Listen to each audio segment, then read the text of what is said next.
ఇందులూరు assembly నియోజకవర్గంలో అక్కడున్నటువంటి MLA చేసే అరాచకాల మీద మీకు ఒక రిప్రజెంటేషన్ ఇవ్వడానికి మా పార్టీ ఇందులూరుకు సంబంధించినటువంటి నాయకుడు 10 మంది రిప్రజెంటేషన్ తీసుకుని మీ దగ్గరికి వచ్చారు. మీరు దాని బయటకు వచ్చారు.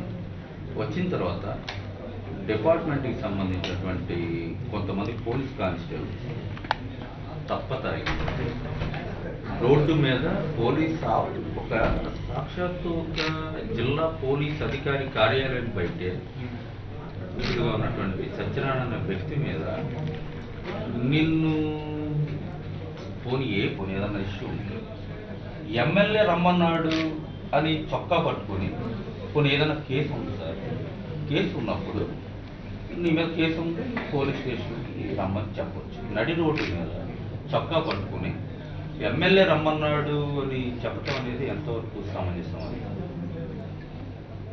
ఈరోజు చూశాను న్యూస్ పేపర్.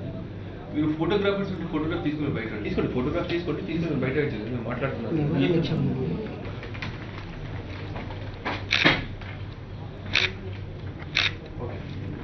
నిన్న సాక్షాత్తు జిల్లా పోలీస్ అధికారికి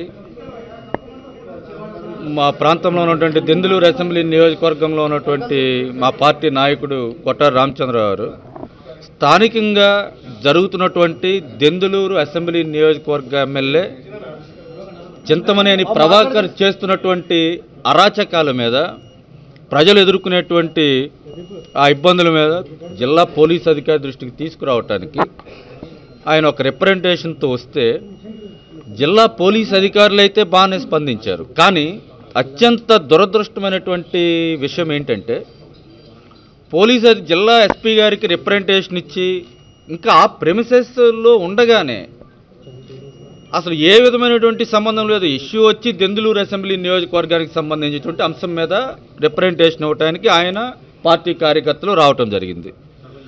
ఈ ఏలూరు నగరంలో 3 టౌన్కి సంబంధించినటువంటి కొంతమంది పోలీసులు కానిస్టేబుల్స్ తప్ప తాగి ఈ విధంగా దెందులూరు పోని ఏ పోలీస్ అధికారి రమ్మన్నాడంటే తప్పు లేదు, రోడ్డు మీద కాదు ఎక్కడైనా ఏదైనా కేసు విచారణ నిమిత్తం పోలీస్ అధికారులు పిలిపించటం సహజం, వెళ్ళటం కూడా సహజం. కానీ దెందులూరు ఎమ్మెల్యే ప్రభాకర్ రమ్మన్నాడు, నువ్వు ప్రభాకర్ దగ్గరికి రాని సాక్షాత్తు పోలీసులే, అందులో ఒక పోలీసు అయితే తప్ప తాగి ఉన్నాడు. అతను చొక్కా పట్టుకుని రోడ్డు మీద జిల్లా పోలీస్ కార్యాలయం ప్రెమిసెస్లో చొక్కా పట్టుకుని ఈడ్చుకు వెళ్ళేటువంటి ప్రయత్నం మా కోఆర్డినేటర్ గారు కొట్టారి రామచంద్ర గారు ఉన్నారు, అక్కడ మిగిలినటువంటి పార్టీ నాయకులు ఉన్నారు. వారి సమక్షంలోనే జిల్లా పోలీస్ అధికారి కార్యాలయం ఆవరణలోనే ఇటువంటి సంఘటన జరగటం జిల్లాలో ఉన్నటువంటి ప్రజానీకం యావత్తు కూడా నివ్వెరబోతూ ఉంది.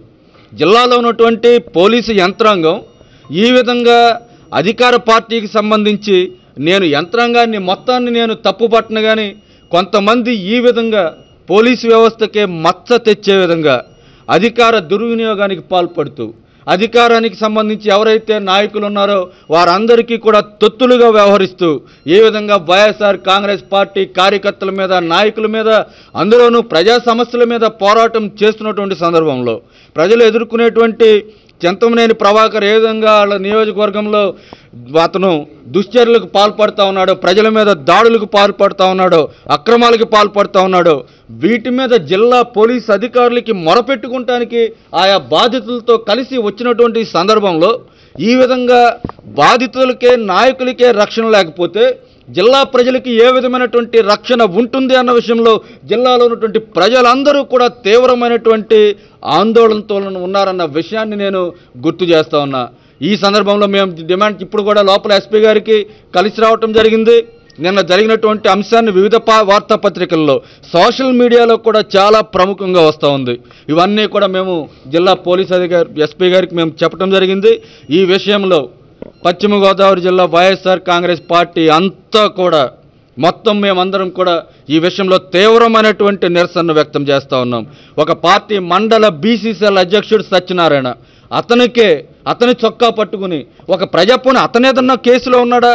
ఏ ఒక్క కేసన్నా చెప్పండి.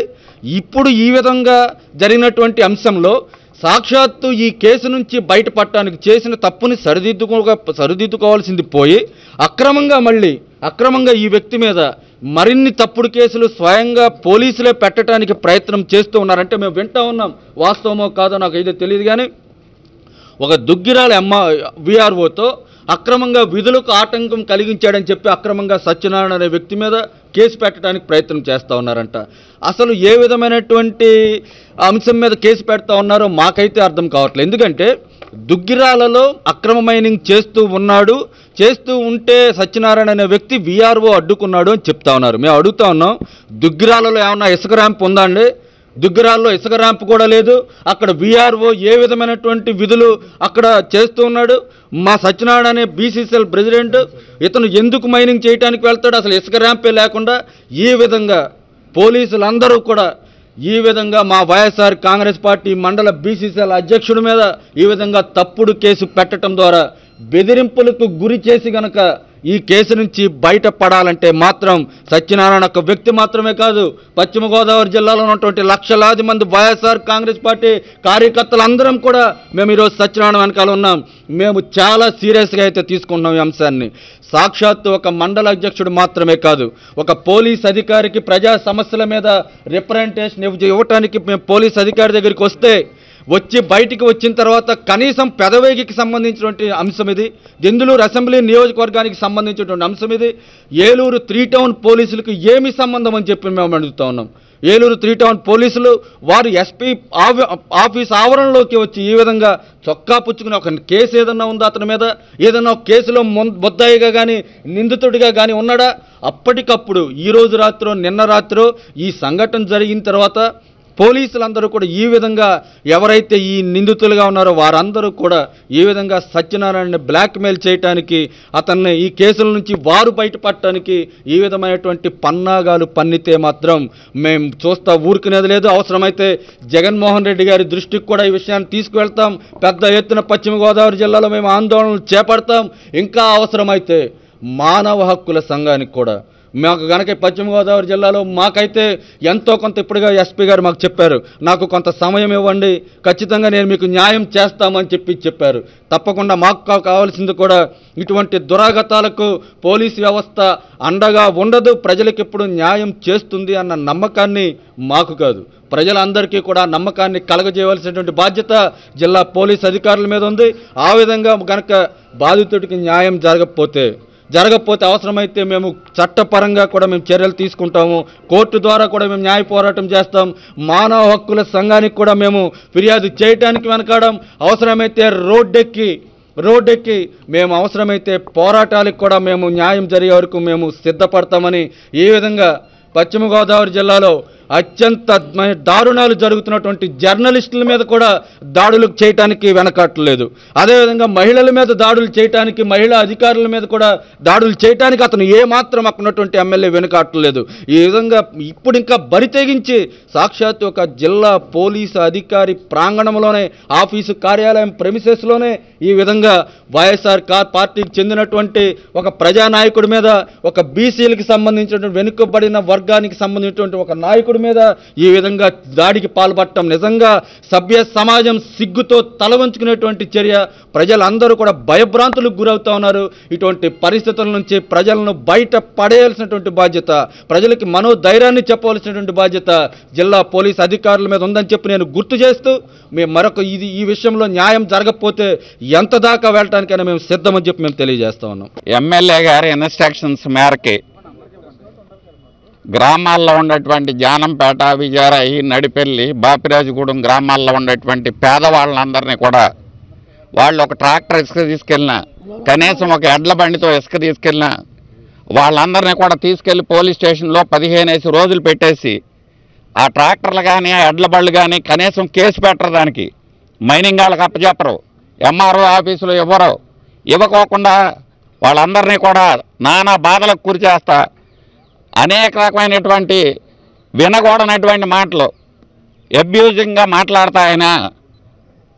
అది కాక వారం రోజుల క్రితం విజయరాయ అనే గ్రామంలో 3 ట్రాక్టర్లు పట్టుకుని వాళ్ళ దగ్గర 25,000 రూపాయలు లంచంగా తీసుకోవడం జరిగింది. వాళ్ళు మళ్ళీ ట్రాక్టర్లు తీసుకుని సూర్యారావుపేట వరకే వచ్చేసరికి మళ్ళీ రిటర్న్ ట్రాక్టర్స్ తీసుకొచ్చి అక్కడ పెట్టండి లంజోడకలారా అని మళ్ళీ ట్రాక్టర్స్ తీసుకెళ్ళి అక్కడ పెట్టించి వాళ్ళని మళ్ళీ వారం రోజులు పోయిన తర్వాత మళ్ళీ కోర్టుకు అప్పగించడం జరిగింది. ఈ విషయం మీద నేను ఫోన్ చేసి ఇది పద్ధతి కాదు, మీరు మామూలుగా కోడిపుంజులు తీసుకెళ్తే కోడిపుంజులకి ఇంత రేట్ అని, సెల్ ఫోన్లో కొడితే సెల్ ఫోన్కి ఇంత రేట్ అని, మోటార్ బైక్స్ ఏమైనా ప్యాకెట్లో కానీ కోడిపందాల్లో కానీ పట్టుకుంటే వాటికి ఇంత రేట్ అని ఇట్లా వసూలు చేస్తున్నారు. ఇదంతా సమంజసమైనటువంటి వ్యవహారం కాదు. మీరు కేవలం కొంతమందికి తొత్తులుగా వ్యవహరిస్తూ వాళ్ళకి సంబంధించినటువంటి బళ్ళు, వాళ్ళకి సంబంధించినటువంటి ట్రాక్టర్లు అవి మాత్రమే తిరగనిస్తా. మా వైసీపీ కార్యకర్తలు ఎవరైనా సరే ఒక ట్రాక్టర్ ఇసుక తీసుకున్నా, ఒక బండి ఇసుక తీసుకున్నా కూడా వాళ్ళందరినీ మీరు ఇబ్బందులకు గురి చేస్తున్నారు. నేను ఖచ్చితంగా ఇది ఎస్పీ గారు నోటీస్ తీసుకెళ్తాను అంటే మీకు చేతనాయం చేసుకోండి అని అన్నట్టుగా ఆయన వ్యవహరించాడు. ఆ దరిమిల వీరిద్దరూ వాళ్ళ తల్లి చనిపోయింది. 2 కూతుళ్ళకి కూడా కొండలరావుపాలెం గ్రామంలో పెదవేగిలో ఆ అమ్మాయి విల్నామా ద్వారా ఒక ఇంటిని రాసిచ్చింది. ఆ ఇంట్లో ఈ అమ్మాయి 10 సంవత్సరాల నుంచి కాపురం ఉంటుంది. ఆ అమ్మాయి కోడలు వచ్చి ఒక పోలీస్ కంప్లైంట్ ఇచ్చిందని ఈ అమ్మాయిని పిలిపించి ఈ అమ్మాయితో ఏ రకంగా మాట్లాడారు అనేటువంటిది మీరు ప్రత్యక్షంగా ఒకసారి వినండి. దళిత మహిళ అని కూడా చూడకుండా ఒకసారి చెప్పుద్దామండి, మీరు ఒకసారి వినండి. వచ్చారండి, పిల్లతోనే వెళ్ళామండి. వెళ్ళంగానే పొద్దున్న వెళ్తే సాయంత్రం దాకా కూర్చోబెట్టారండి. కూర్చున్న తర్వాత వస్తుంతోనే నీ బాధ ఏంటి, అసలు ఆ వీళ్ళు కంప్లైంట్ ఎందుకు ఇచ్చారు అని అనుకోకుండా నన్ను పిలిచి లోపల పిలిచి ఏమి ఇంట్లో ఉండే అధికారం నీకు ఎవడిచ్చాడు, నిన్ను ఎవడుండమన్నాడు అని అడిగితే అది మా ఎమ్మెల్యేండి మాకు ఈల్నామా రాసింది. ఇట్లా తన భర్త చచ్చిపోతే 15 సంవత్సరాలు అయిందండి తను ఇడిచిపెట్టి. తన భర్త చచ్చిపోతే మంచంలో కూడా అన్నీ ఎత్తేసి అన్నీ చేసి 1,00,000 రూపాయలు ఖర్చు పెట్టుకున్నామంటే ఆ అమ్మాయి ఎక్కడ తిరిగి వస్తున్నా అనవసరం, నువ్వెవరు అంటాకి, నిన్ను బయటికి ఈడ్చేస్తా, నీకేం అవసరం ఉంది అన్నాడండి. అన్న తర్వాత అదేంటండి కన్నతల్లి కదండి అంటే, కన్నతల్ల ఏమన్నా ఉంచుకున్నామేమో వాడు రాసిస్తాడు ఇల్లు ఈల్నామా అన్నాడండి. సరే అలాగని ఏంటండి అలా మాట్లాడుతున్నారంటే, ఎక్కువ మాట్లాడామంటే నేను లేనిపోయిన కేసులు పెట్టని ఏలెట్లా చూపిస్తున్నాడండి నా మీద ఎస్ఐ గారు. చూపిస్తే ఏడ్చుకుంటుంటే ఇక్కడ ఏడవ భాగం వేసాలు ఎల్లు ఏదైనా లాడ్జింగ్ పెట్టుకుని వ్యాపారం బాగా చేసుకో, ఈడేస్తాడు బతుకు అని అన్నాడండి. కానీ చాలా అసహ్యంగా చాలా రాతుగా మాట్లాడాడండి. కానీ న్యాయం అన్యాయం అనేది మాది వినలేదండి. అసలు ఏం వినుకోకుండా మమ్మల్ని పిలిచారండి, లోపలికి పిలిచి కొట్టి అంత పరిస్థితికి తీసుకొచ్చారండి. మీరు ఎవరో చెప్పుకున్నా సరే, ఎవరికి వెళ్ళి ఎమ్మెల్యే గారికి కానీ మీ ఊర్లో ఎవరన్నా పెద్ద మనుషులకి చెప్పుకున్నా మేము ఏది చేయలేము, ఆ అమ్మాయి ఇల్లు ఆ అమ్మాయికి అప్పచెప్పని పరిస్థితిలో నిన్ను ఈడిసి కొడతామని చెప్పారండి. చాలా అసహ్యంగా మాట్లాడండి. మా తమ్ముడండి, మా చిన్నమ్మ గారి కొడుకండి, ఆయన తీసుకెళ్తే బాడీ గార్డ్ని పెట్టుకున్నావా లేకపోతే ఈడు ఎవడో అని అడుగుతున్నాడండి. అంటే ఇంకో అర్థంగా తీస్తున్నాడండి. అన్నికి సేవలు చేస్తే ఆడి ఇల్లు రాసిస్తాడు, ఆడు రొంకుమొగడని ఆడి సేవలు చేసావా అంటున్నారండి. తోడబుట్టినోడికి ఎవరన్నా సేవలు చేస్తే ఆడపిల్ల మొగుడవుతాడండి, అది రక్త సంబంధంతో. మేము వదలలేదండి, మా అన్నయ్యని మేము కాపాడుకున్నామండి. భార్య లేదు, చాలా హింసలు పడ్డాడండి. ఆయనకు జబ్బు చేస్తే కూడా మేమే సాధామండి, భార్య చేసే సేవలన్నీ మేమే చేసామండి. తమ్ముడు చనిపోయాడు, అమ్మ చనిపోయింది, చిన్నతనంలోనే తండ్రి చనిపోయాడు.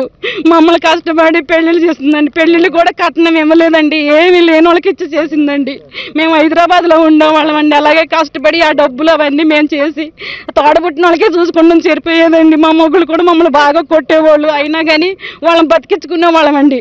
అయినా సరే ఆ అమ్మాయి నా అమ్మకి చెప్తావా లేదా అని లాఠీ చూపిస్తున్నాడండి. నాకు కానిస్టేబుల్ని పెట్టి ఆడవాళ్ళని బయటికి ఇసిరేస్తారు, చెమ్ములు గిమ్ములు అంటున్నారండి. నా ఆరోగ్యం కూడా అంత బాగాలేదండి. నా కిడ్నీలో సాలి దమ్ము, నాకు హార్ట్ ప్రాబ్లం కూడా వచ్చేది చెప్పారండి. చాలా హింసలు పెట్టి చిత్రహింసలు పెడుతున్నారండి నన్ను. మా చెల్లి చూస్తే హైదరాబాద్లో ఉంటుందండి, నా అంటూ సాయం లేదండి. రామచంద్ర దగ్గర కాళ్ళ మీదకి వెళ్ళి పడ్డానండి. నన్ను ఇలా మాట్లాడారండి, నన్ను ఇంత సాయంగా హింసించారండి అని అక్కడికి వెళ్ళి అడిగానండి. ఏమి మమ్మల్ని ఇక్కడ తీసుకొచ్చి దారి చూపడండి, మాకు దయచేసి న్యాయం జరగండి. మేము అన్యాయం మాత్రం పాలు పడతలేదండి. అమ్మాయి 15 సంవత్సరాలండి ఇడిచిపెట్టి వెళ్ళింది, మేమేనండి అన్నీ చూసుకుంది. భార్య చేసే పనులు కూడా మేమే చూసామండి. ఒక తోడబుట్టినోడికి రొంకుమని అడుగుతున్నారండి. పోలీసులే న్యాయం చేయకపోతే మాకు ఎక్కడ న్యాయం జరిగిందండి.